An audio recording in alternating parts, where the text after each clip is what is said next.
沈之意24岁生日这天，叔叔霍听兰为他在梦幻城堡里举办了盛大的生日会，整个京圈的千金都给他作配。宴会结束后，他哄他吃下安眠药，告诉他睡一觉就好。一觉醒来，他却发现自己的眼睛没了。沈之意手颤抖着摸上眼睑，那里没有眼球该有的弧度，只有2个塌陷的窟窿。霍听兰明明告诉他睡一觉就好了，为什么会这样？他恐慌地摸下床，走到走廊上，嘴里不安地叫着：“叔叔，叔叔，你在哪啊？”突然，他听到了霍听兰的声音，心中一喜，就要向源头走去，却在听到下句话的时候，蓦地刹住了脚步。霍听兰的朋友语气有些不好：“听兰，刚才做手术的时候，医生明明说了，现在之意的身体不适合移植眼角膜，你为什么还要强行把他的眼角膜移植给诗韵？现在他的眼球感染被摘除，你知不知道这样他就真的再也看不见了？”霍听兰插兜站在走廊拐角，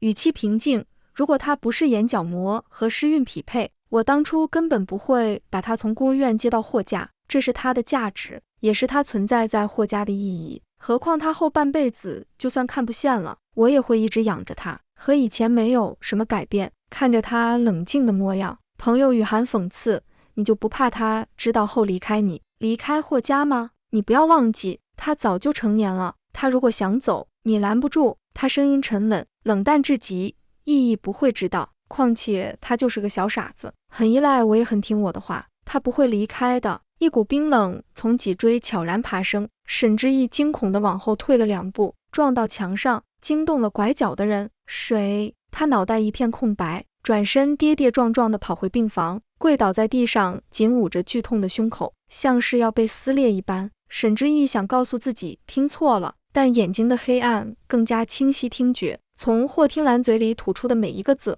他都听得分明。从前鲜明的一切，在他脑海里开始慢慢褪色。沈之意出生因比旁的小孩傻一些，6岁就被父母扔到了孤儿院。孤儿院的小孩看他傻傻的，还不会说话，也都欺负他。直到8岁的一天，院长突然把他打扮得干干净净，接着20岁的霍家养子霍听兰出现，带走了他。他让他叫他叔叔，说霍家以后就是他的家，不会再有人欺负他了。霍听兰教他说话，陪他过一个又一个的生日，知道他喜欢钢琴，于是给他请了最好的老师。他对他百依百顺，但只要涉及到眼睛的健康，他就严厉的不容拒绝。渐渐的，京圈就有传闻，霍家掌权人养了一个小孩，简直要宠到天上去，一直护着不带出门，什么工作在那个孩子面前都得让边。18岁成年宴会那天，沈之意第一次出现在大众面前，惊艳了一大批人。他被养得很好，没有人看出他的智力其实只有12岁。那天也是他第一次见到霍听兰姐姐留下的遗孤，那个从小就失明的霍诗韵。但也只有那一次，他感觉到霍听兰好像在刻意避免他们见面，而沈之意也把霍诗韵忘在了脑后。因为那天晚上他和霍听兰滚到了一起，是他先主动吻了他，因为喝醉的他嘴唇红红的，让他想到了前几天看到的电视剧。第2天醒来的霍听兰懊悔不已，沈之意则扑在他身上说喜欢，说自己不是小孩子了。霍听兰永远拒绝不了他，他们开始在别墅的各个地方留下痕迹。他后来在电视上看到这种关系是爱，是要结婚的，于是他跑到他面前说要结婚，可他每一次都只是刮了刮他的鼻子，转移话题。那时他傻傻的被他牵着走，现在傻了那么多年的小傻子突然不傻了。霍听兰从来没有爱过他，从来没有想过和他结婚，因为他只是一个霍诗韵眼角膜的供体，只是一个小傻子，心脏旁腹被反复凌迟，让他痛不欲生。忽然一道低沉的声音打断沈之意混乱的思绪：“怎么坐在地上？”霍听兰皱眉大步走进来，把他打横抱回床上。他的怀抱依旧温暖，但沈之意第一次生了怯意。他缩了缩肩膀，霍听兰却以为他冷了，抱得更紧。昨晚上回家的时候出了车祸，你的眼睛受伤很严重，只能摘除，是我没保护好你。沈之意身体僵住，轻声说：“真的吗？”霍听兰闻言却愣住了。他以往对他的话总是深信不疑的，从来不会有反问句。想到刚才在走廊听到的声音，他声音有些冷：“意刚才出病房了吗？”他从来没有用这种语气对他说过话。沈之意心中一痛，苦涩开口：“没有。”这是他第一次对他撒谎。霍听兰则坚信他不会撒谎，放下了心，揽着他往医生办公室走。那我们去让医生看看你的眼睛好不好？沈之意没有说话，他也没有在意。在穿过一条人很多的大堂的时候，霍听兰的手机突然响起，是他的助理。霍总，诗韵小姐醒了，一直在叫您的名字，您看要不要过来一趟？霍听兰手捏紧了手机，沉声说：好，我马上过来。电话挂断，沈之意感觉环着自己的手慢慢的抽离，耳边也响起他的声音：意意，叔叔有点事要离开一下，你在这里乖乖的等我。周围声音嘈杂，眼睛看不见，让他感觉到恐惧，下意识想要伸手抓住他，不要，却只抓住一片虚无。霍听兰已经走了，这里人来人往，他被撞了一下又一下，最后终于被撞倒在地。你是瞎子吗？站在中间挡什么路啊？沈之意全身没一处是不痛的，他嘴唇咬得发白，忍住哽咽，摸索着地面爬到墙角缩成一团。突然他感觉到眼眶一阵刺痛，伸手一抹，才发觉是眼泪。黑暗和强烈的不安全感笼罩着他。一开始他还祈求着霍听兰能快点回来，直到他眼泪都流乾了，那抹祈求变成了死寂。兜里的手机突然响起，半天他才反应过来，摸索着接起，那边是霍听兰的死对头陆星野的声音：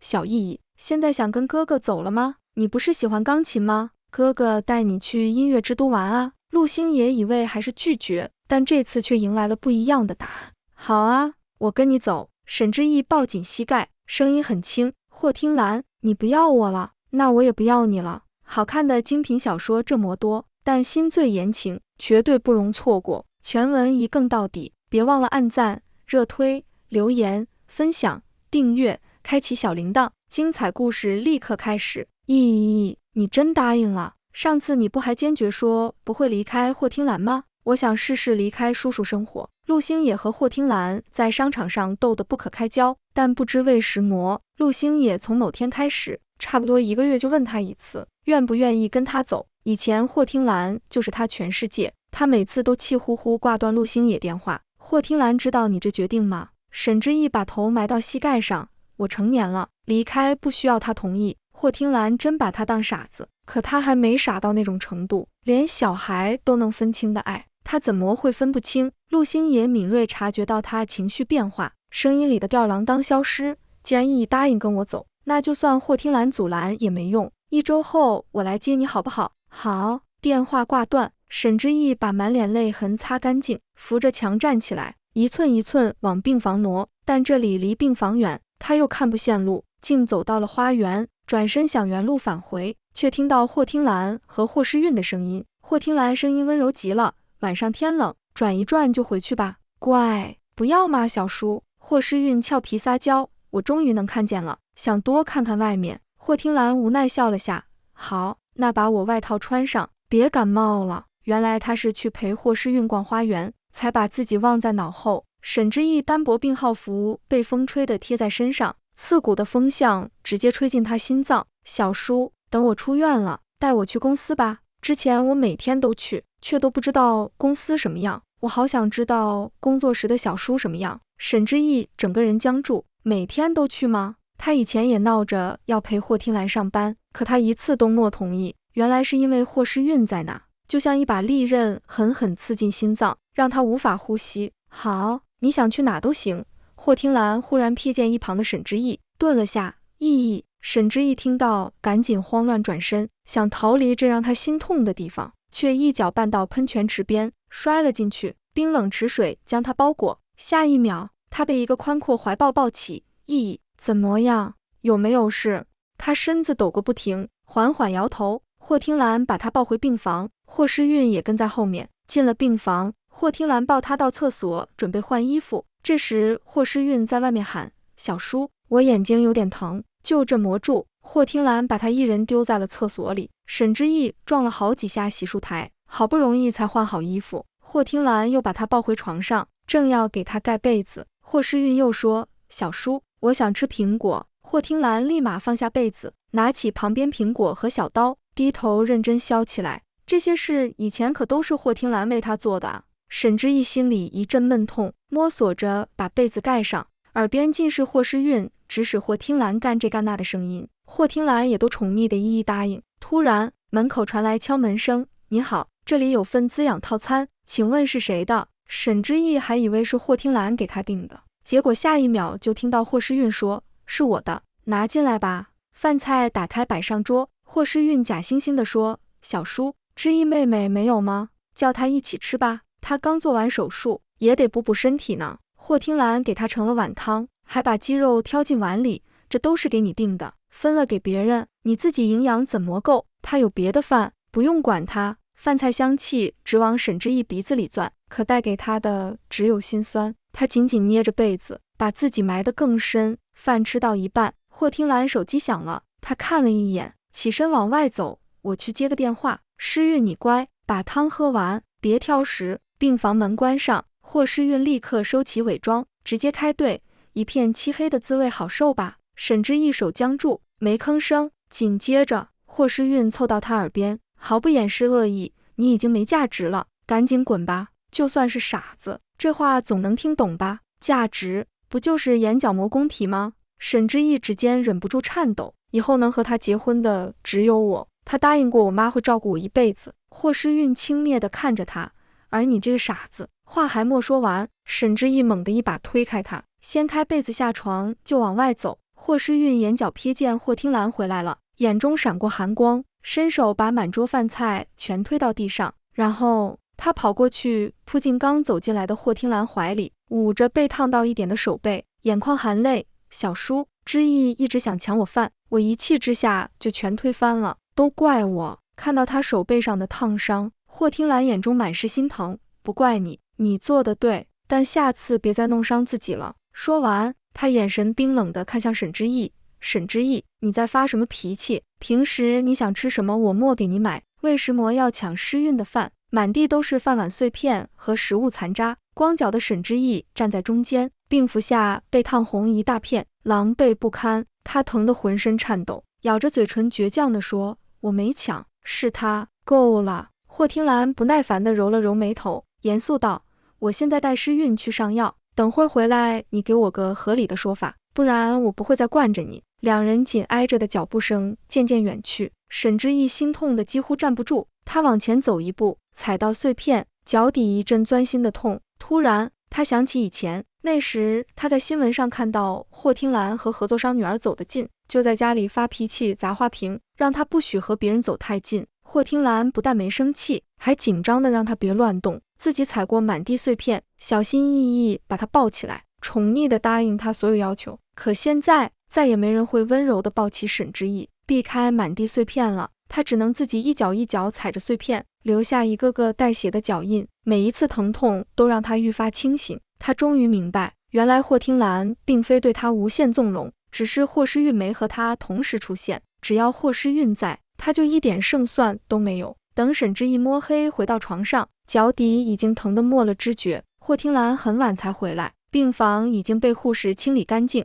他的脚也包扎好了。他走进来，声音冷得可怕，像个无情的大家长：“给我个理由。”这样的霍听兰让沈之意陌生又恐惧。他想说脚疼，想说身上烫伤的地方火辣辣的，可最后只挤出一句：“我没抢他的饭。”空气安静了几秒，他点点头，冷笑一声：“学会撒谎了。”沈之意真撒谎时他听不出来，可他没撒谎他却不信。沈之意只觉得心脏像被一只大手狠狠揪住，一阵尖锐的痛袭来，真是太惯着你了，什么坏毛病都冒出来了。霍听兰拿出手机叫来保镖：“你眼睛伤也不算重，现在回去跪祠堂，好好反省反省。”一听到祠堂这3个字，沈之意彻底慌了。他特别怕鬼，就连那些木头牌位都怕得要命，平时在家都绕着祠堂走，这些霍听兰都清楚，现在却要把他一个人扔进去。不，别把我扔在那！沈之意彻底崩溃，声音颤抖，带着哀求：“叔叔，我错了，我错了，别这样，我害怕。”但霍听兰不再是那个因为他害怕就抱着他睡觉的人了。以后你和诗韵相处机会多，必须给你立立规矩，你得知道有些人不能惹。他语气不带丝毫感情：“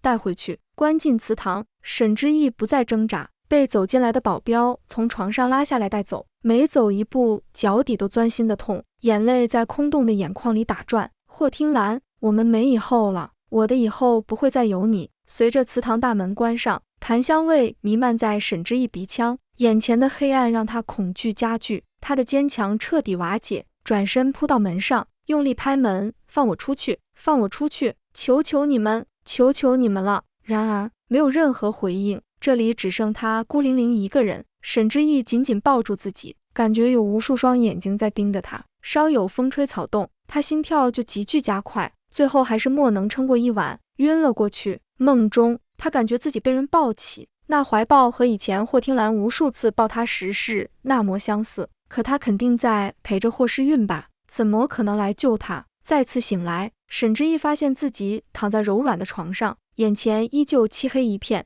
但他已经有点适应了。他第一次发现自己适应能力原来这么强，那等离开霍听兰，他应该也能很快适应吧。床边坐着霍听兰，见他醒了，温柔地握住他的手，意醒了，渴不渴？我去给你倒水。沈之意愣了一下，原来昨晚的不是梦。霍听兰下楼去倒水，房间又安静下来。他下床，凭着记忆走到钢琴旁，沈之意坐下，摸索着打开琴盖，手按在琴键上，却弹出一段杂乱无章的音符。曾经他明明能弹出流畅的曲子，泪水像断线的珠子，不断砸在琴键上，他却固执地不停弹奏。霍听兰一进来就看到这一幕，眼中闪过一丝不忍。他走过去，把沈之意揽进怀里安抚，意没事的，钢琴不会弹就算了，我们可以培养别的兴趣爱好。沈之意靠在他怀里默默流泪，这个怀抱再也不能让他感到温暖和依赖了。小时候他因为比别人笨，学钢琴格外艰难，老师都建议换个简单的学，但他依旧坚持，付出成倍努力后，终于学会了。可现在霍听兰却只轻飘飘一句不会弹就算了。霍听兰有把他当成一个独立的人看待吗？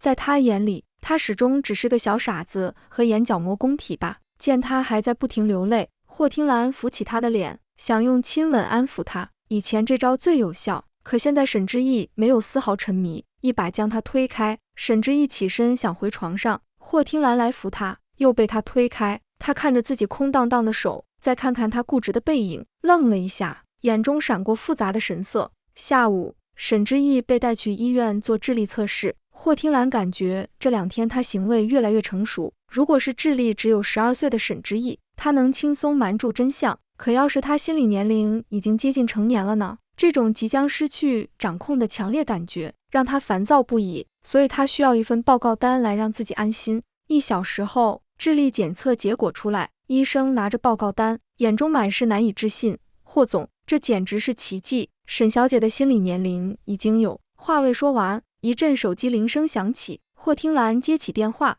那边传来霍诗韵的撒娇声：小叔，我想去买漂亮衣服，你陪我去好不好吗？霍听兰的回应，沈之意早有预料。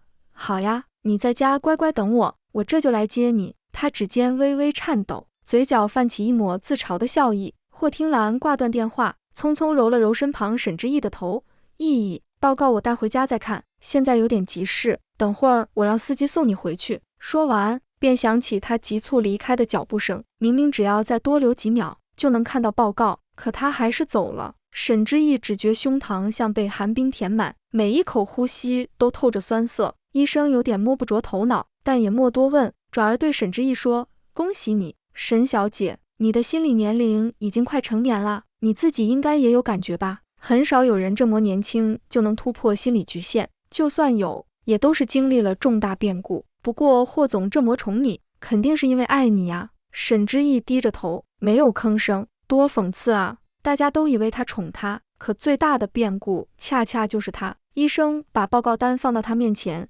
把报告单拿回去给霍总看看吧，他一定会很开心的。沈之意手下触碰到报告单，愣了一下，他真的会开心吗？他嘴角勾起一抹讽刺的弧度，一点点将报告单撕碎。不用了，就让他一直以为自己是个小傻子吧。离开医院后，沈之意上了车，可司机并未把车开回家，而是驶向一个商场。王叔，不是要回家吗？他被扶下车，听着周围嘈杂的声音，满心疑惑。王叔一路扶着他上了楼。诗韵小姐跟霍总提议带你一起来试衣服，霍总就叫我把你接到这儿了。原来是因为霍诗韵。沈之意心里一阵闷痛，走了大概5分钟，王叔带他在一家定制店前停下。霍总，之意小姐带到了。沈之意手臂刚空出来，霍诗韵就走过来，亲昵地挽住他，把他往更衣室带。小叔，我带知意妹妹去试衣服咯。好，去吧。霍听兰声音柔和，走吧，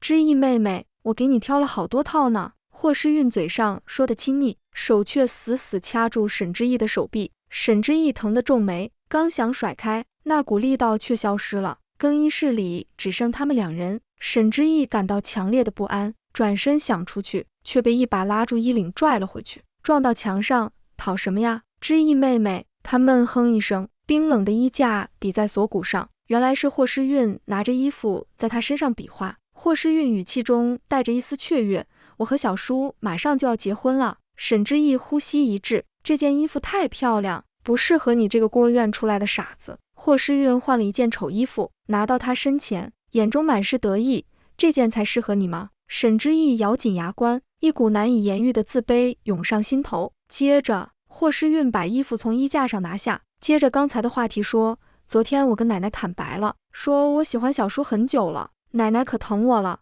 直接答应会让我们结婚，很快就办定婚宴，而你会被悄悄送走。不用送，他自己会走。沈之意捏紧手指，嘴角讽刺地勾了勾。突然霍诗韵伸手要脱他衣服，沈之意一把夺过，我自己换。霍诗韵倒也莫生气，退了出去。行，你自己换吧。沈之意艰难地换上这条拖地裙杯的衣服，扶着墙磕磕绊绊地走出去。霍诗韵过来拉住他的手，带到霍听兰面前，小叔，你看好不好看呀？霍听兰看了一眼，皱起眉头，这不是你刚穿的那件吗？它穿太长了，还是穿你身上好看。沈之意整个人一僵，手紧紧攥着裙边，头低得快要贴到地上。丑小鸭变不成天鹅，即便霍听兰曾经怎么包装他，也改变不了他是孤儿院出来的傻子这个事实。他窘迫地转身想回去换衣服，这时外面突然一阵骚乱，紧接着店员尖叫一声，霍听兰也紧张地叫出声诗韵。沈之意只感觉面前一阵风刮过，接着腹部一阵剧痛，一把刀刺入他身体，还没来得及反应疼痛，面前的疯子把刀拔出又狠狠捅入，嘴里还喊着疯话，去死，都去死，哈哈哈哈哈！疯子捅了他几下后，又跑出去伤害其他人了。沈之意倒在地上，脸无力地贴着地面，嘴角溢出鲜血，下意识喃喃：叔叔。店员见疯子跑了，赶紧过去关上门，跑到沈之意身边，小姐，你怎么样？我马上打电话叫救护车。打完电话，店员见他嘴巴一直动，便凑进去听，只听到叔叔2个字。店员愣了愣说，你是在叫霍总吗？刚才那个疯子本来要捅你面前的女孩，霍总把他抱走了，所以你才受伤，之后霍总就直接带他走了。沈之意突然笑出声，满嘴鲜血喷溅，但他依旧笑个不停。他笑自己太傻，不过是个工具，怎能奢望在霍听兰心里比霍诗韵重要？鲜血浸湿了他整个身体，伤口多的店员都不知该捂哪处。这是沈之意离死亡最近的一次。晕过去前，他几乎觉得自己要死了，甚至在想，如果霍听兰知道他死了，会怎样？是觉得除掉了一个累赘吗？醒来后，满鼻腔的消毒水味告诉沈之意，他又回到了医院。腹部伤口传来钻心的痛，沈之意身处黑暗，四周一片死寂。手机铃声打破寂静，他摸索着接起，对面传来霍听兰的声音：意意，怎么不接电话？刚才诗韵受惊，我就先带她走了，你没事吧？沈之意觉得他问的这话比自己还像个傻子，冷笑一声说，叔叔，我没事，你信吗？霍听兰愣了一下，才说，意意不会对叔叔说谎，对吧？沈之意只觉心脏像要被撕裂，嘴角的笑满是苦涩。那叔叔相信你。霍听兰声音柔和了些，像在哄小孩。刚才诗韵被吓到了，这2天我在老宅陪她，你在家乖乖的，等我回去给你带喜欢吃的蛋糕。他究竟是真信他，还是根本懒得在他身上花心思？沈之意已经不想去琢磨了。挂断电话前，他听到电话那头霍诗韵撒娇的声音，小叔，快来陪我看电视，丝毫听不出受过惊吓的样子。他自嘲地笑了笑。住院的3天里，霍听兰一个电话都没打，家里装了监控，他要是想知道他没回家，轻而易举，可他没有。出院那天，是护士把沈之意送上出租车的。回到家，他做的第一件事就是把家里佣人都叫到客厅，你们把我的东西都收拾出来扔掉，一个都别留，包括那架钢琴。一个保姆惊讶道，钢琴是霍总送您的成年礼物，您不是很喜欢吗？平时清洁都自己做，不让我们碰，现在怎么？沈之意轻声说，我都看不见了，还怎么弹？再喜欢又有什么用呢？保姆不再说话，眼里满是心疼。这孩子开开心心去过生日，回来却瞎了眼，这叫什么事儿啊？从早到晚10多个小时，霍听兰送给他的东西才差不多清理完。晚上，霍听兰提着蛋糕回来，看着明显空荡许多的客厅，皱眉叫来保姆，怎么回事？家里东西呢？保姆擦了擦手说，是小姐让扔掉的，就连钢琴都扔了呢。霍听兰愣住，心中涌起一股不安，她径直走向沈之意的房间，把蛋糕放在桌上，就看到沈之意躺在阳台躺椅上，沈之意正在和陆星爷打电话。意，3天后我来接你，哥哥再问一遍，你不会反悔吧？不反悔，我已经决定了。这次他的语气更加坚定。意在跟谁打电话？霍听兰的声音突然响起，沈之意镇定地挂断电话，直言陆星野。听到死对头的名字，霍听兰眉头紧皱，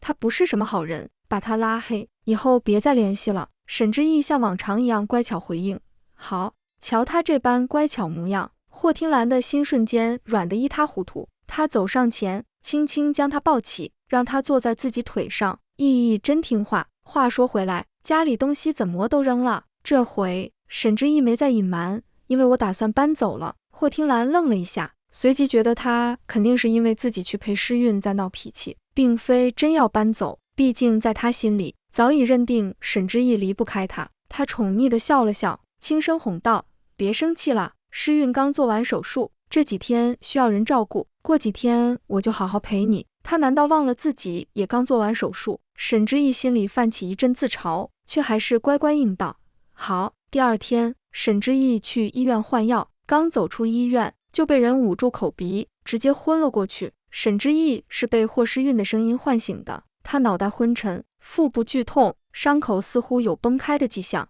他动了动，才发现手脚都被绑住了。这时，霍诗韵颤抖着声音说，你们快给我小叔打电话，不管要什么，他都会给你们，只要你们放了我。要是你们敢伤害我，他一定不会放过你们。绑匪冷笑一声，饶有兴致地开口，是吗？听说霍听兰对你们俩宝贝得很，我倒好奇，他到底更在乎谁呢？是莫血缘关系的侄女，还是郭院出来的傻子？沈之意心头涌起一股不祥预感，紧接着外面传来霍听兰冷峻的声音，王阳，放了他们，你想要什么我都答应。王阳将两人扔到面前，一屁股坐在椅子上，一只脚踩在一人身上。沈之意闷哼一声，感觉伤口彻底裂开了。霍诗韵则立刻哭喊道，小叔。霍听兰眼中满是怒色，放开他们。霍总，做个选择吧，选一个我就放了他。王阳一脸戏谑，脚下又加重了几分力道，你们俩赶紧争取一下，不然机会就没落。沈之意伤口渗出血来，艰难地挤出2个字，叔叔。霍诗韵哭得梨花带雨，小叔，我好痛，好害怕。霍听兰紧握着拳头，身体微微颤抖，牙关咬得死死的，最后沉声说道，放了诗韵。随后，沈之意听到霍诗韵身旁的绳子被解开，听到她扑进霍听兰怀里，听到霍听兰温柔地安抚她，没事了，别怕，小叔在这儿呢。自己究竟还在期待什么？沈之意自嘲地笑了笑。霍听兰安抚好怀中的人，正准备抬头再说些什么，突然霍诗韵身子一软，晕了过去。她原本要说的话瞬间被抛诸脑后，急忙将人横抱起来，匆匆留下一句，我给你2天时间想清楚要什么，2天后我来带人，必须毫发无损，否则你1分钱都别想拿到。说完便大步离开了。听着他渐行渐远的脚步声，沈之意的心彻底凉透，整个人变得麻木。王阳记得霍听兰要求人要完好无损，他们虽说想报复霍听兰，但更想拿到钱，所以没碰他露在外面的皮肤。带着小钉子的棍棒毫不留情地落在他的肋骨、后背、大腿，凡是衣服能遮住的地方，无一幸免。当初我不过在外面喊了你一声小傻子，霍听兰就对我赶尽杀绝，让我只能在又臭又烂的桥洞底下讨生活。他那么宠你，我一直觉得奇怪，一个傻子有什么吸引力？现在看到你和霍诗韵的眼睛，我总算明白了，就为了你这双眼睛吧。可惜啊，当初那么漂亮的眼睛，还不是被霍听兰挖了？棍棒如雨点般落下。不过10分钟，沈之意浑身是血，痛得嘴唇不住哆嗦。接下来2天的记忆一片模糊，他能感觉到的只有无尽的疼痛。第3天，王阳让人把他收拾干净，除了脸色惨白如纸，其他地方倒看不出异样。给我把嘴闭紧了，乖乖等着，今天可有好戏看。沈之意垂着头，一声不吭，心里想着今天是和陆星野约定离开的日子，不禁有些愧疚，希望他别生气，自己要失约了。半小时后，霍听兰带着王阳要的钱来了，他先上下打量了沈之意一番，见他似乎没什么大碍，才松了口气。他冷冷地说：“你要的东西我带来了，以后我也不会再针对你，放人。”王阳笑了笑，没说话。1分钟后，沈之意终于明白他说的好戏是什么。陆星也突然现身，同样拎着一包钱。原来你不止联系了我，你想玩什么花样？王阳线人都到齐了，哈哈大笑起来。霍总，你之前2选1选过了，那这次让人质来选吧。沈之意、霍听兰和陆星野，你想跟谁走？霍听兰恶狠狠地瞪了一眼来凑热闹的陆星野，你来干什么？意义不会跟你走，你可以滚了。说完，他转头温柔地对沈之意说：“意义，到叔叔这儿来，叔叔带你回家。”沈之意也没想到会变成这样，几个人都在等他回答，他没有丝毫犹豫，开口道：“我选陆星野。”这话传进霍听兰耳中，犹如一道炸雷，他一时以为自己听错了。什么？沈之意提高音量，坚定地重复：“我选陆星野。”掌声响起，王阳幸灾乐祸地看着呆立当场的霍听兰：“霍总，看来该走的人是你哦。”霍听兰压根没听进去，眉头紧皱，语气带着哄劝：“意义，别耍小性子了好不好？叔叔跟你道歉，那天是叔叔不对，可他是霍家唯一的小辈，我妈会担心的。”沈之意低下头，心中满是讥讽。霍诗韵是霍家千金，所以金贵，而自己只是个傻子，是个孤儿，就能被随意抛弃。霍听兰还在不停哄他，他始终一声不吭。陆星也不耐烦再听下去，将手里的钱扔到王阳脚下：“放人。”车钥匙在袋子里，车就停在后面。王阳把袋子扔给手下，拿刀抵住沈之意的脖子，往后朝车的方向退去。因为刀架在沈之意脖子上，霍听兰和陆星野都不敢轻举妄动。王阳上车后，用力把沈之意一推，开车扬长而去。霍听兰心头一紧，急忙跑过去想接住他，却还是慢了一步。陆星野一把将他接住，紧紧揽在怀里，紧张地问：“意义，你没事吧？”沈之意心跳有些快，头靠在他胸前，摇了摇头。看着他们亲密的举动，霍听兰心中燃起怒火，大步上前想把人抢回来，却被陆星野带来的人拦住。他只能停下，强忍着怒火，依旧温柔地看着沈之意：“意义，家里做了你爱吃的菜，保姆阿姨们都在等你回去呢，到叔叔这儿来好不好？”见他还是不说话，他正想再开口，突然响起的手机铃声打断了他。霍听兰烦躁地接起电话，语气不善：“什么事？”电话那头是老宅保姆的声音：“先生，小姐说眼睛不舒服，您看您要不要赶紧回来一趟？”声音在空旷的场地格外清晰，沈之意也听得清清楚楚。“好，我马上回来。”他紧紧捏着手机，沉声说道。挂断电话，他看着沈之意：“意义，你是不是想跟陆星野出去玩玩？那也行，你就去放松放松吧。半个月后叔叔来接你，好不好？”沈之意紧握拳头，脸色坚毅，一字一顿地说：“我不会回来了。”霍听兰脸色一变，表情严肃起来：“别任性。”说完，他转头冷冷地看向陆星野：“照顾好意义，不然我不会放过你。快走吧，你侄女都等急了。”陆星野语气满是嘲讽，霍听兰眼神凶狠，但还是转身离开了。听着他远去的脚步声，沈之意心中已毫无波澜，以后他们不会再见面了。陆星野带着他上了车，紧张地捧起他的脸问：“意义，这2天你有没有受伤？”那个人跟霍听兰有仇。他的声音突然哽咽住，因为他看到沈之意紧闭的双眼，手颤抖着摸上去，触感微微下陷。之前他不是没注意到，但只以为他不愿睁眼，没想到他的眼睛已经没了。陆星野整个人僵住，捧着他的脸，语气满是懊悔：“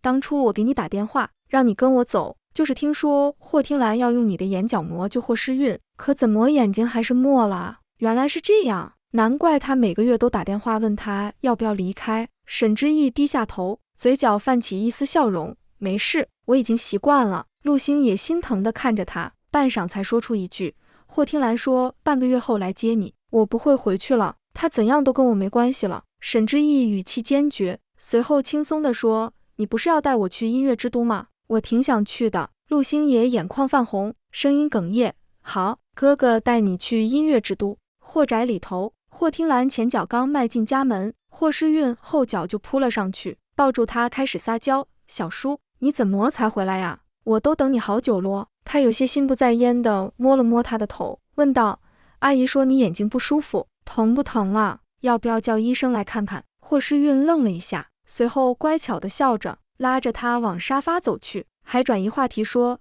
小叔，这个电视超好看的，你陪我一起看吧。他这才反应过来，他根本没有眼睛不舒服，那通电话就是为了骗自己回来，心里一下子涌起一阵烦躁。他把手从他手里抽出来，语气变得严厉，为什么要撒谎？听到他这么严厉的语气，霍诗韵顿时觉得委屈极了，心里还满是嫉妒。以前沈之意吵着要你回家，你就什么都顺着他，我不过就是想羡羡你，你干嘛对我这么凶？以前霍听兰确实经常把他带在身边，可他只能乖乖待着，就因为他乖，霍听兰才愿意宠他，但只要他稍微越界一点，霍听兰就会严厉地教训他。可沈之意就算不乖，霍听兰也照样宠着，这让霍诗韵心里的嫉妒愈发强烈。看着他委屈得快要哭出来的样子，霍听兰终究还是心软了。好了，以后别拿自己身体撒谎，大家都会担心的，知道吗？霍诗韵垂了垂眼睛，掩住眼中的恨意，乖巧地点了点头。这时，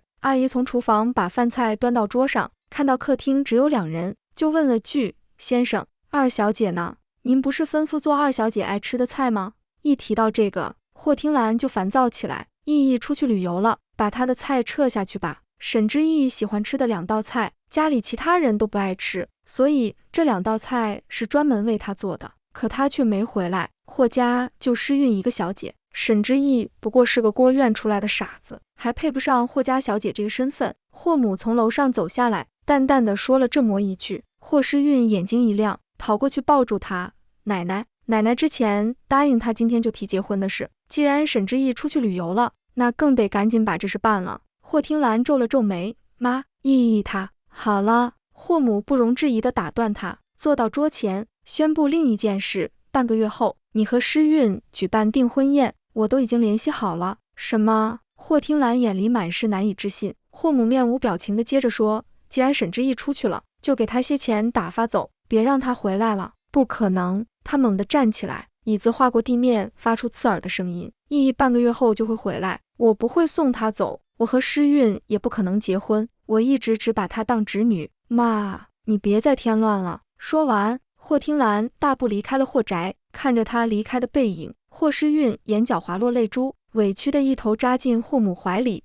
奶奶，霍母抱住她哄道，没事没事，奶奶会让她同意的，毕竟她答应过你妈要照顾你一辈子，放心吧。霍诗韵乖巧的点点头，眼中却闪过一丝狡黠。霍听兰离开霍宅后，直接回到了和沈之意的家。一进门，看着空荡荡的屋子，他突然想起沈之意之前说要搬走的事，心里顿时慌乱了一下。不过很快他就安慰自己，沈之意就是个小傻子，他那么依赖自己，怎么可能离开呢？那天自己默选他，他肯定很伤心。他想到最近确实忽略他了，他闹闹脾气也是正常的，没关系，半个月后他就回来了，到时候好好哄哄他就行。霍听兰这样想着，晚上睡觉的时候，他梦到了以前沈之意向他提结婚的场景，他脸上带着天真乖巧的笑容。那时他们刚接过吻，沈之意气喘吁吁地埋在他怀里，声音软软糯糯的，叔叔，我们结婚吧，我看别人穿婚纱都好漂亮，我也想穿。梦中，霍听兰像以前一样，用一个吻堵住他的嘴，转移了话题。画面一转，他发现自己身处婚礼现场，婚礼的主角竟然是沈之意和陆星野，而他作为沈之意唯一的亲人，正亲手把他交到陆星野手上。霍听兰拼命想要挣脱，却什么都做不了，只能眼睁睁地听着沈之意甜蜜地笑着对他说，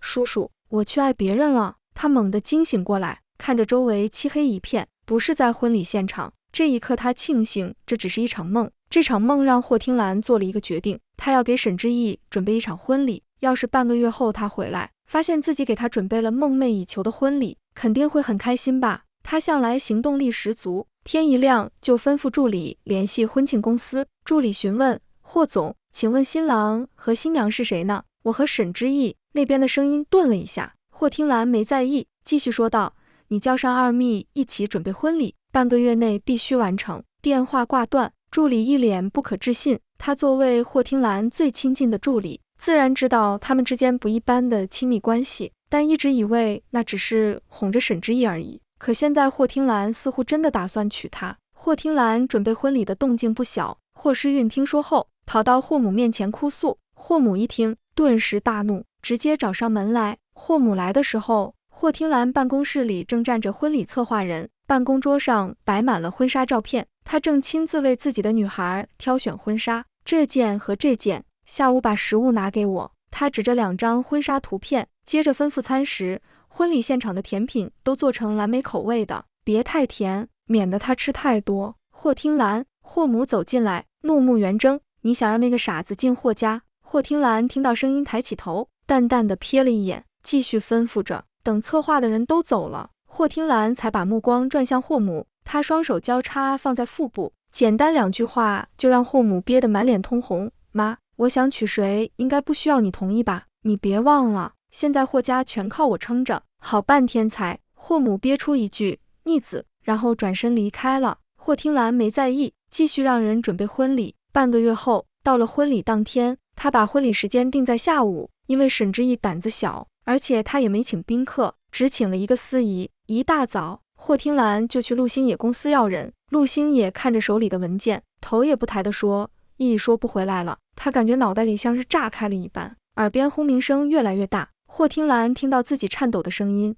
不可能，你把意义藏哪了？我当初就不该同意你带走他。陆星野终于抬起头，看他的眼神就像在看一个傻子。他从抽屉里拿出一封信放在桌上，意义还挺了解你，怕你不信，特意让我把这封信给你。霍听兰拿起信拆开，手颤抖得厉害，拆了2次才完全展开。而信开头歪歪扭扭的第一句话就是：叔叔，感谢您的养育之恩，但我以后想自己走接下来的路。霍听兰脸色变得惨白，整个人彷彿被冰封住，喃喃自语：假的，一定是假的，意义怎么可能离开我？他不会离开我的。陆星也听着他自欺欺人的话，嗤笑一声，满是讽刺。呵，意义的字是你亲手教的吧？你会认不出这不是他的字？霍听兰看着纸上歪歪扭扭的字反驳道：意义的字很好看。陆星也声音有些激动，那是因为他现在看不见了，即便如此，他还是坚持亲手给你写，所以才写成这样。可你心里还是能认出这是他的字吧？霍听兰将手中的信看了一遍又一遍，虽然字写的歪歪扭扭，但从笔触还是能看出这就是沈之意的字。意义走了，他不想再待在你身边，他要自由，你就接受现实吧。陆星野的每一句话都像针一样扎在他心上，让他喘不过气来。霍听兰再也无法欺骗自己，沈之意没说谎，也不是在闹脾气，而是真的离开他了。曾经的自信被一点点击碎，他只感觉心脏像被撕裂一般疼痛。陆星也似乎就是要让他崩溃，嘴里不停地说着：如果你只是拿走意义的眼角膜，他还有可能恢复光明，可你却直接挖了他的眼睛。他那么喜欢弹钢琴，你却一点都不在乎，也从不问他愿不愿意，你到底把他当成什么？霍听兰低着头，双手止不住的颤抖。你以为能瞒他一辈子，其实他手术第2天就知道了，也多亏了你。他现在已经不傻了，和正常人没什么两样。霍听兰猛地抬起头，眼里满是不可置信，他竟然早就知道了，一切都超出了他的掌控。他整个人摇摇欲坠，最后逃也似的离开了陆氏。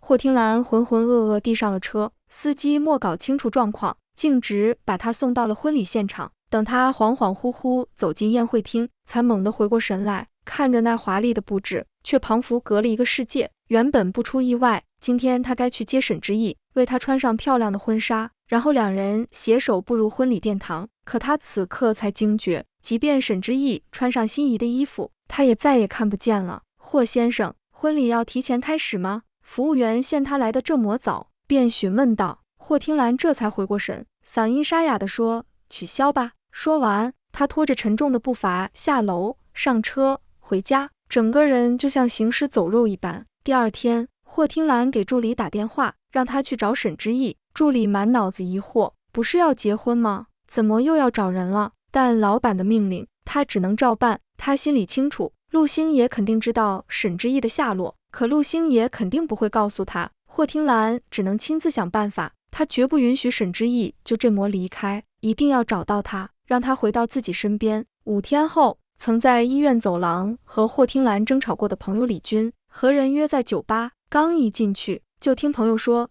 军哥，听哥来了，在楼上包厢，就他一个人。他不是因为那小孩从不来这种地方吗？今天怎么来了？”李军也觉得奇怪，不过他奇怪的点不一样。他以为霍听兰刚和沈之意结婚，今天怎么也算新婚？按说两人正黏糊着呢，怎么会来这儿？他越想越不对劲，跟朋友打了声招呼，就往霍听兰的包厢走去。一推开包厢门，李军愣住了。以往霍听兰总是冷静自持，衣服也向来整洁得体，可现在她衬衫扣子解开几颗，斜靠在沙发上，手里拿着酒杯，正往嘴里猛灌酒。李军关上门，走进包厢，皱眉问道：“听兰，怎么回事？前几天不是和之意办婚礼了吗？”他不喜欢听到婚礼2个字，霍听兰握着酒杯的手猛地一紧，心脏像被反复切割般疼痛。他将杯中的酒一饮而尽，又拿起酒瓶往杯里倒，声音沙哑的可怕。他说以后想自己走，再也不回来了。李军瞪大了眼睛，以为自己听错了。虽然他之前说过那些话，但潜意识里也觉得沈之意离不开霍听兰，没想到他竟如此决绝。霍听兰紧捏着杯子，痛苦地说：“他什么都知道了。那天我们在医院说的话，被他听到了。当时我问他是不是出过病房，他骗我说没有，他居然对我撒谎了。这是沈之意开始失控的第一个迹象，可他却浑然不知，还自以为能掌控一切，掌控沈之意，结果到头来只是个笑话。”李军看着霍听兰完全没了往日冷静的模样，心里竟有些替沈之意感到痛快。当初霍听兰把沈之意接到霍家，一开始就不让他见人，直到沈之意14岁，他才见到他。当时只相处了几个小时，他就挺喜欢沈之意，想到他在霍家的遭遇，还挺心疼他。后来霍听兰和沈之意关系变了味，他还问霍听兰以后会不会舍不得让他捐眼角膜，霍听兰却冷静地说，等他24岁就做手术。沈之意眼睛被摘除的时候，他生气地质问霍听兰，得到的却依旧是平静的回答。那时他就想，这样也好，至少霍听兰不会后悔。可现在他担心的事还是发生了。李军陪着霍听兰喝到很晚，看他喝得有些迷糊了，便打算送他回家。刚走出包厢，霍听兰就把他推开，往厕所走去，嘴里还含糊地说着，意义不喜欢酒味，不能回去。进了厕所，他伸手抠挖嗓子眼，把胃里的酒全吐了出来。这个动作李军并不陌生，以前他们出去谈工作，霍听兰不得不喝酒时就会催吐，全是因为沈之意不喜欢酒味。可现在那个不喜欢酒味的人早已离去。李军看着有些不忍，把霍听兰送回家后，李军就被打发走了。霍听兰一进屋就开始喊意义意义，回应他的只有自己的回声。在家里转了一圈，依旧不见人，他才终于想起沈之意已经离开了。一瞬间，所有的酒意都醒了，虚无感涌上心头。霍听兰感觉自己的灵魂彷彿被抽离，他像个旁观者一样，看着自己满脸无措地站在走廊中间，就像个失去心爱玩具的小孩。天边刚泛起微光，窗帘缝隙透进的光照在客厅照出一片浓重的烟雾。霍听兰靠坐在沙发前，手里夹着烟，面前的烟灰缸里堆满了烟头。自从把沈之意接到霍家，他就戒了烟，可现在如果不抽烟不喝酒，他真的觉得自己撑不下去。霍诗韵进门就看到了这幅场景，他皱着眉，扇了扇鼻子前浓重的烟味。他是听说沈之意主动离开，再也不回来，才急忙赶过来的。看到霍听兰为沈之意失魂落魄的样子，霍诗韵咬了咬牙，对沈之意的恨意又加深了几分，但他脸上却摆出关心的神情。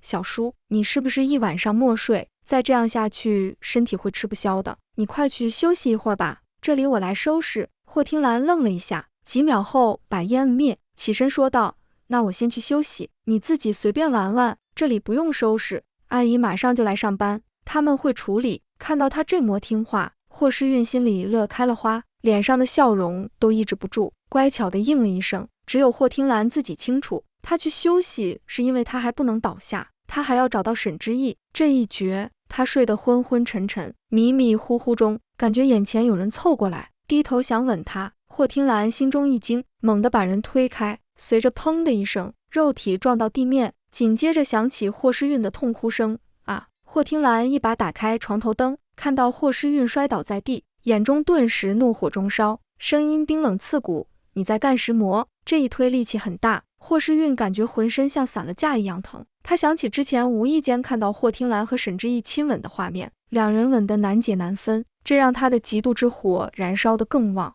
她撑在地上的手紧握成拳，冲着霍听兰大喊：“为什么沈之意可以，我就不行？我哪点比不上他？”霍诗韵从小就依赖霍听兰这个一直宠她的小叔，为了得到她的宠爱，她甚至一直压抑着因天生失明而产生的扭曲性格。17岁情窦初开时，她发现自己喜欢上了霍听兰，也就越发痛恨不用装乖巧就能得到霍听兰宠爱的沈之意。霍听兰愣住了，她一直把霍诗韵当侄女看待，宠她是因为答应了姐姐要照顾她一辈子，加上她向来乖顺，就多宠了几分，却没想到霍诗韵竟对她有这样的心思。难怪上次母亲说让他们结婚，她冷冷地说：“我是你小叔，我们又没有血缘关系。”霍诗韵眼中满是激动，我到底哪点比不上沈之意那个傻子？他不过是我眼角膜的工体罢了。小叔，我真的喜欢你很久了，我们才是最合适的。闭嘴！霍听兰眼神凶狠地盯着他，你莫资格这么说意义。霍听兰记着姐姐的嘱托，起初还只是口头教育，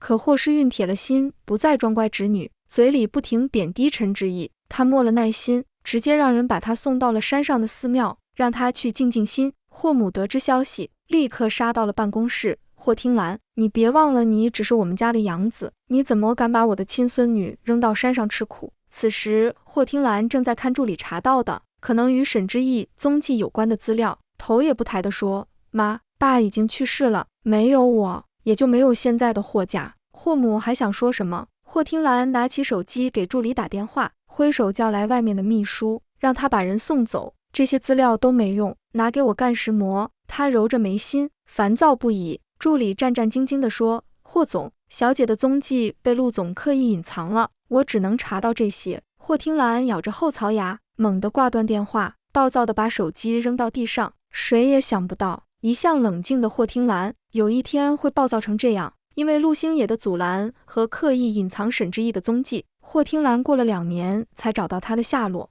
2年后，霍听兰接到助理电话：“霍总，找到小姐的踪迹了。”他立刻放下所有工作，飞出了国。一路上他激动得不能自己，找了2年，终于找到了。按着助理发来的位置，今晚上沈之意会有一场钢琴比赛。看到这条消息的时候，他怔了一下，以为他恢复视力了，可只1秒他就认清了现实，眼睛都没有了，就算是华佗在世也不可能复明了。一瞬间心如刀割。霍听兰坐在角落里，看着台上，沈之意是第7个上场的，他脸上蒙着一截白色的飘带，穿着白色的礼服，整个人像是天仙一样。沈之意就像是一只自由的鸟，不管在哪里都会发光。霍听兰看着红了眼眶，她终于找到了自己养大女孩，可她在离开她之后却过得更好了。这一刻她才知道，原来不是她离不开他，而是她离不开沈之意。沈之意跟着陆星野走了之后，就被安置在了一处房产里，他没有第一时间带他走，因为他发现他身上的伤了。陆星野看着就1小时的路程，他衣服就透出点点血迹，眼都红了。沈之意反而已经习惯了，医生给他包扎好伤口，他躺在床上，感受着陌生的触感和味道，对他真的离开霍听兰了这件事有了实感。他以为自己会很痛很难受，但事实是心中没有什么波澜，可能他的心早在短短几天内就伤透了吧。沈之意在这里休养了半个月，第13天的时候，陆星也告诉他自己要回去处理一下工作，等过几天就回来带他走。他听了之后，想到霍听兰说的半个月之后接他回家，爬起来让陆星也给他了纸和笔，他要写一份信给霍听兰。陆星也看着他写的困难的模样，提出自己帮他写，可沈之意却固执的要自己写。写好之后，他把信给陆星野，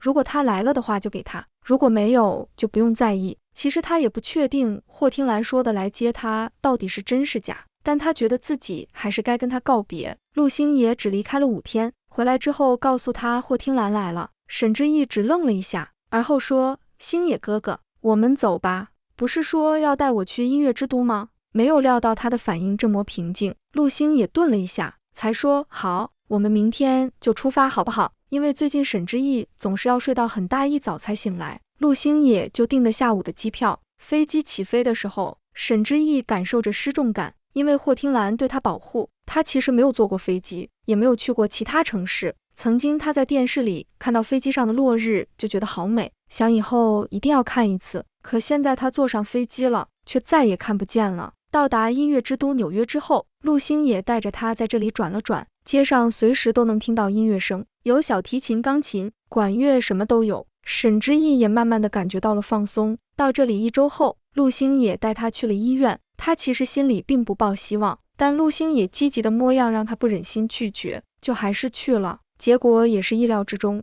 眼部神经系统已经坏死，没有再复明的可能性了。回去的路上，陆星也始终沉默，他觉得都怪自己，如果他一开始就告诉他真相的话，是不是就不会到这一步？他是不是也不会失明？沈之意好像猜到了他在想什么，开口：星野哥哥，你不用自责，当初就算你告诉我了，我也不会相信的，这的确是事实。以前的他确实很依赖霍听兰，从来没有离开他念头。如果那时他告诉他，他可能会因为觉得陆星也在造谣而拉黑他，毕竟曾经霍听兰真的很宠爱他，他也毫不怀疑他们是相爱的。到现在这个地步是必然的，就像是他们的命运一样，逃不掉也躲不开。回去后，陆星也问过陈之意的意见，问他喜不喜欢这里。沈之意知道他其实是想问要不要就住在这里，但他什么都看不到，其实在哪里都是一样的，不想折腾他就乖巧地说喜欢。于是他们定居在这里。为了不让陆星也担心，他每天装作开朗，笑声铺满整个别墅。可只要他一个人的时候，他就静静地呆坐着，可以很久不动。陆星也注意到这个情况，去咨询了心理医生，医生给的答案是有抑郁的倾向，平时给他找些喜欢做的事，不要让他没有事做。于是在一个很平常的一天，陆星也问沈之意：意意，想弹钢琴吗？沈之意愣了一下，想到自己的眼睛，声音有些轻：我现在还怎么弹啊？听着他低落的声音，陆星也觉得心脏闷得疼。这时候门铃声响起，陆星也看了一下，对沈之意笑了一下：老师到了。不一会儿，一个慈祥的女声响起在沈之意面前：你好，我是您的钢琴老师。他愣了一下，没有说话。老师知道他的情况，轻柔地开口：世界上也不是没有看不见的钢琴家哦，只要努力都可以做到的。这句话让沈之意重新燃起了信心，毕竟他没有什么可以失去的了。那天开始，他从头开始学习钢琴，一开始确实是很困难，但因为是自己喜欢的，这些困难他都愿意去克服。2年里，沈之意几乎每天都在学琴，虽然累，但他很开心。而陆星也在这里陪着他，公司的工作都直接线上处理的，只是偶尔会回国几天。这天，陆星也从国内回来，吃饭的时候突然开口：这2年，霍听兰一直在找你。沈之意夹菜的手顿了顿，又恢复如常。他找我干石磨，他不该和霍世运结婚了吗？他一直记着霍世运说的那些话，也认为以霍听兰宠溺的程度，真的会结婚也不一定。陆星也不知道这件事，他有些惊讶地开口：可霍听兰把霍世运关到山上寺庙了，也不知道是因为什么，外面一点风声都没有。沈之意的思绪停了一下，但也只有一瞬，他们怎么样跟他已经没有关系了。吃完饭，沈之意去练琴，陆星也在旁边看着，突然开口：半个月后有场钢琴比赛，你想不想参加？他怔了一下，说：我就不去了吧，我怎么可能赢得过那些人啊？尽管现在老师夸他弹得很好，但他一直只认为是恭维。你弹得很好啊，去试试吧，就算拿不到奖，我们也算参与了。陆星也鼓励他，最后沈之意还是答应了。比赛当天，他穿的陆星也亲自给他选的礼服，就连眼睛上的丝带也是他亲手系上去的。上台前他还很紧张，但一站到台上，他就平静下来。他的出现引起了下面的惊呼，因为他是比赛里唯一一个看不见的人，大家都以为他是来凑热闹的，准备看他的笑话。可当他弹响第一个音符的时候，下面瞬间噤声。最后等他弹完，观众和评委都久久没有回过神来。到宣布得奖的环节，沈之翼站在台下特别紧张。当主持人宣布他是冠军的时候，他都以为是自己听错了。在工作人员的指引下，他稳步走上了第1名的阶梯。下面是热烈的掌声，让他眼眶含泪。散场的时候，保姆阿姨走进来拉着他，保镖则护着他们往外走。阿姨语气里满是开心，我就知道小姐可以得奖。我每天在家里听你弹琴，就觉得没人能弹的比你还好听。先生知道这个消息一定会很开心的。陆星野今天有事就没有来。沈之翼嘴角噙着笑，低头正要开口，突然一个熟悉又陌生的声音响起。意。听到声音的时候，沈之翼顿了一下，以为是自己听错了，可下一秒那个声音更大了。意。这次他确定是霍听兰。霍听兰眼眶通红地看着2年没见的爱人，上前想要拉住他的手，却被保镖伸臂拦住。他眼神可怖地瞪了一眼保镖，拳头捏紧，到底是没有轻举妄动。越过保镖，他声音放得轻柔，对着沈之翼开口：意，恭喜你获得了冠军，你弹得和以前一样好。我在台下坐着的时候，周围的人都在夸你。霍听兰再次瞧见沈之翼，才惊觉2年前刚做完手术的他瘦得有多离谱，可当时自己竟丝毫没察觉。沈之翼身形猛地一顿，以往每次获奖，霍听兰总是头一个送上祝福，毫不吝啬夸赞。刹那间，他仿若回到过去，然而眼前的黑暗无情提醒他，往昔不在。他那冷淡不语的模样，如刀割般刺痛霍听兰的心。曾经他对自己可是那般依赖。霍听兰满眼痛苦，嗓音阴哑：意，对不起，是叔叔害了你。意，跟叔叔回家好不好？你以前那么依赖我，现在肯定也不习惯吧？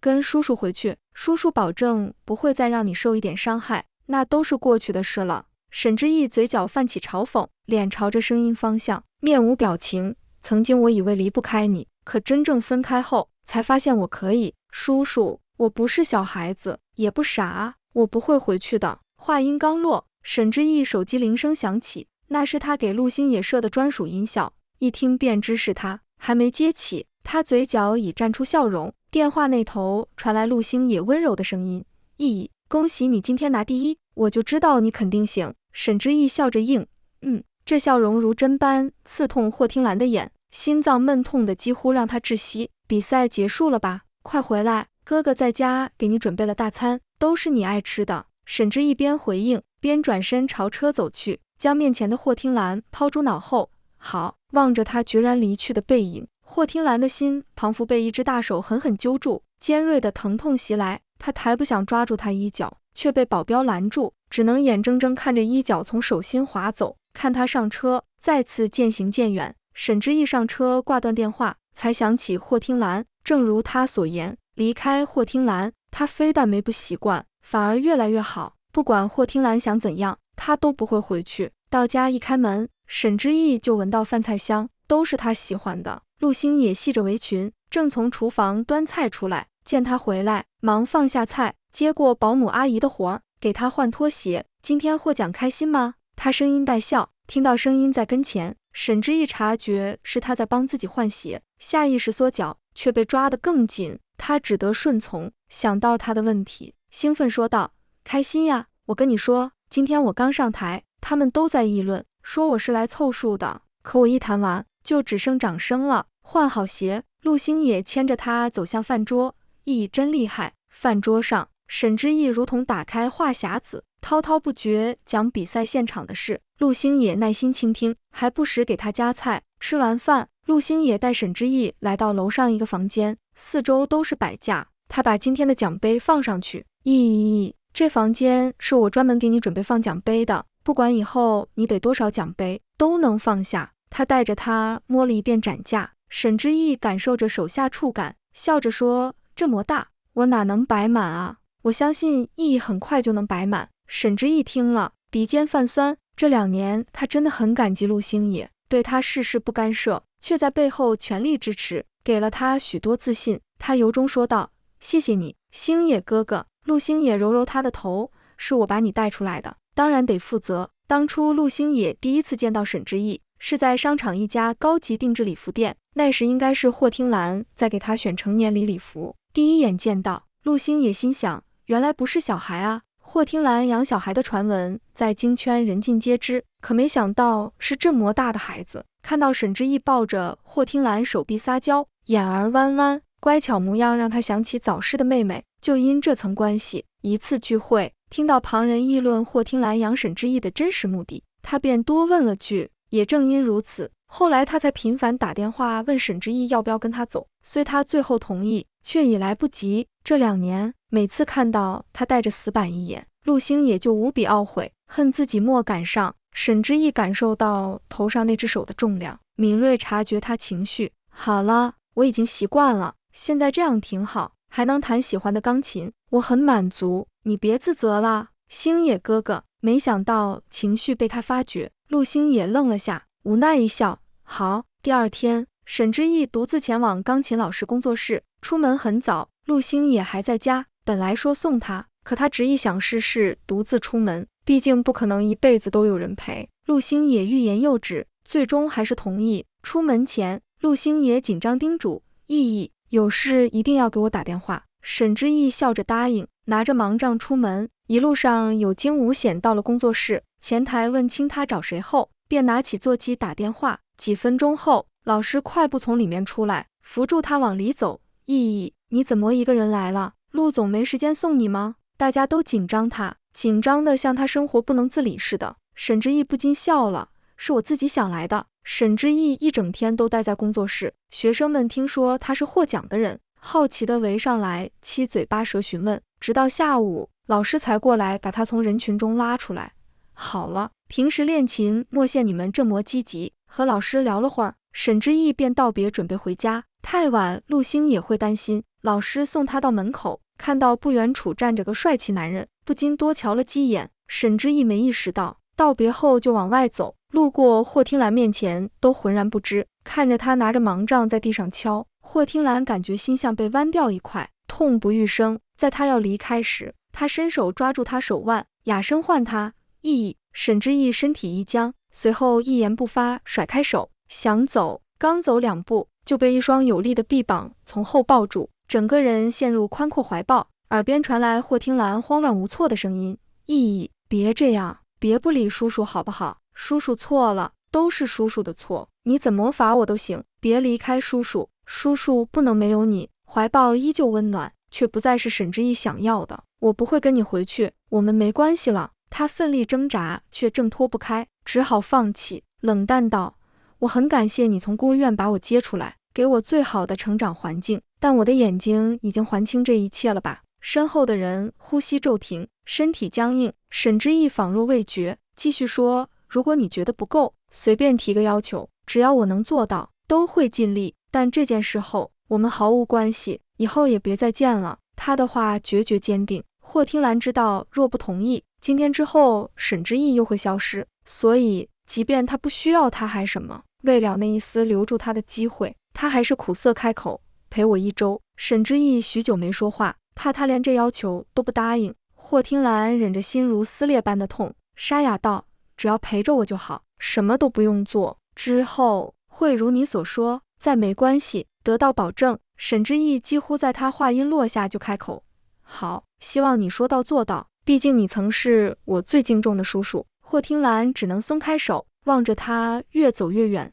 隔天一大早，沈之意手机响了，是霍听兰打来的。昨天他跟他要了电话，意，你住哪儿呀？我来接你好不好？他语气里满是欢喜。沈之意却冷淡回应，不用，你把地址发给我，我自己去。说完便挂断电话。餐桌对面的陆星野见他要出门，说道，意，你要出去啊？我送你吧，今天外面太阳挺大的。沈之意拿起包子咬了一口，嘴巴鼓鼓的点点头。霍听兰发的地方是海洋馆，陆星野送他到这儿，看着海洋馆大门，不禁问，意，你是跟哪个朋友一起啊？陆星野担心他遇上不好的人，毕竟带盲人来海洋馆实在不是个明智之举。沈之意解开安全带，扶住陆星野伸来的手，是霍听兰。察觉到手下的手一僵，他嘴角浮现安抚的笑容，接着说，他说我陪他1周，就两清了，放心吧，他不会乱来的。陆星也不好再多说，坚持送他进去。霍听兰就在门口等着，瞧见他们紧握的手，眼中的嫉妒简直要把陆星也给生吞活剥了。陆星也直接无视他，低头对沈之意说：“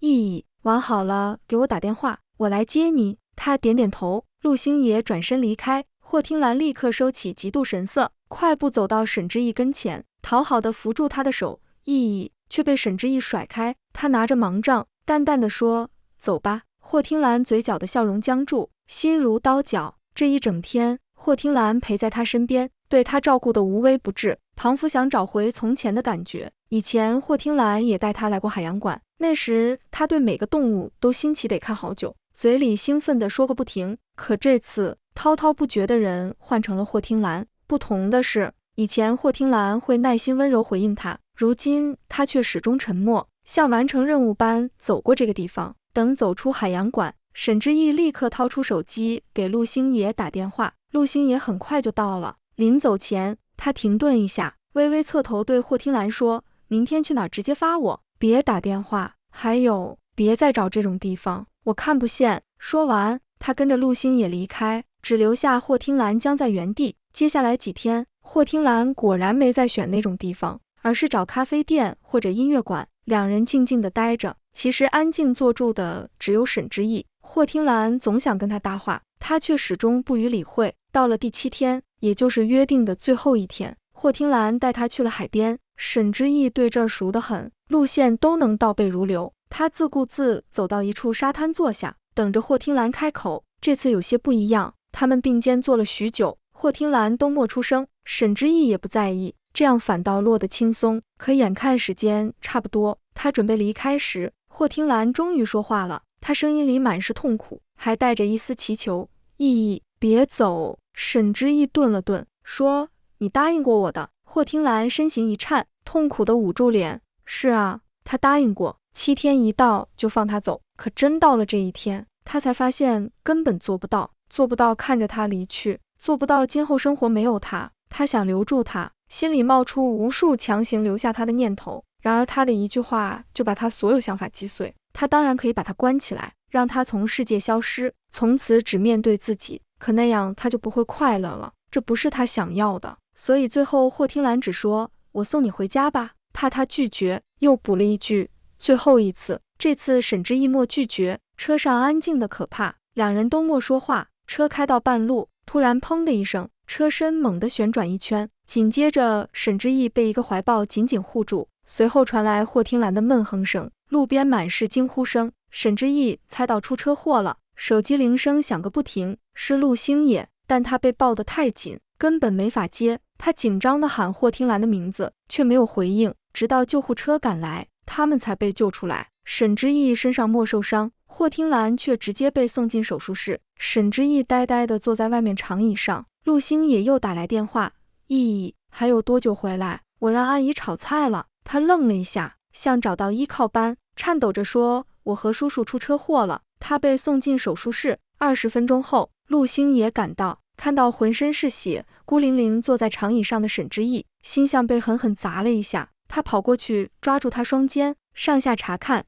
意意，你哪儿受伤了？怎么浑身是血？”沈之意愣了愣，他不知道自己现在什么模样，呆呆地说：“我没受伤，这应该是霍听兰的血。”陆星野这才松了口气，但还是坚持带他做了全身检查，确认没事才真正放心。沈之意检查完，霍听兰也从手术室出来了，他去问医生，医生知道他们同车，说道：“那位先生伤得很重，钢筋几乎穿透他身体，好在身体素质不错，抢救过来了。那钢筋本来是要伤到你的，但他把你护在怀里，所以你才安然无恙。”医生的话让沈之意愣住，心里既感激又觉得又欠了他。当天霍听兰还在重症监护室，不允许探视。几天后，沈之意再次来到医院，陆星也陪他一起来的。他进去时，陆星也在外面走廊等着。霍听兰已经醒了，助理站在病房里，紧张地汇报他的情况，可他却一心想着沈之意，心不在焉。突然，病房门开了，他看过去，就瞧见站在门口的沈之意，眼中瞬间迸发出喜悦，挥手让助理赶紧出去。“意意，你怎么来了？”想到什么，他赶忙打量他全身，紧张道：“